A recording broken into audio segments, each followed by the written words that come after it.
darling heart, and welcome to this episode of the Drink Less, Live Better podcast. This is the podcast that helps you to see that drinking less doesn't need to be stressful, lonely, or boring.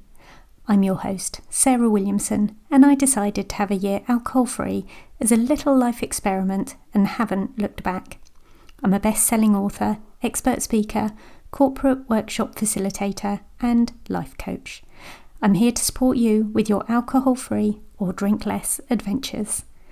To keep up to date, be sure to follow me on Instagram at Drink Less, Live Better, and head to the website drinklesslivebetter.com, where you will be able to sign up to the 5-day Drink Less experiment, find blog posts, and you can choose to join the email club, where I share resources, wisdom, insights, and glimmers of hope and joy. I hope you enjoy this episode. Let's get straight to it.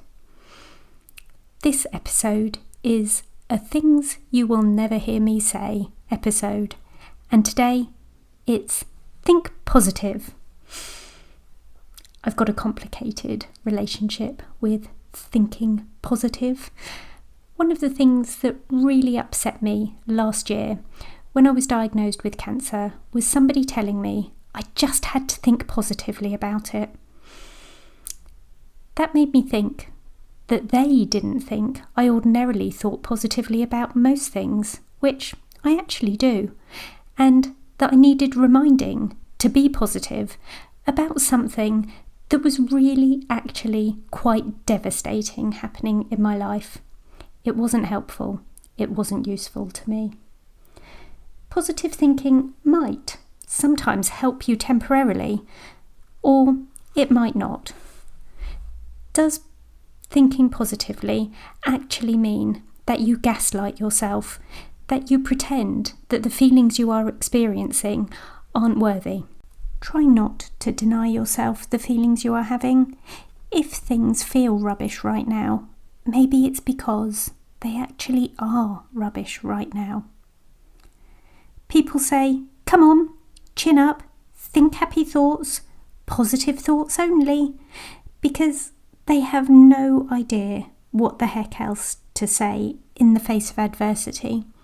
And for this, we forgive them.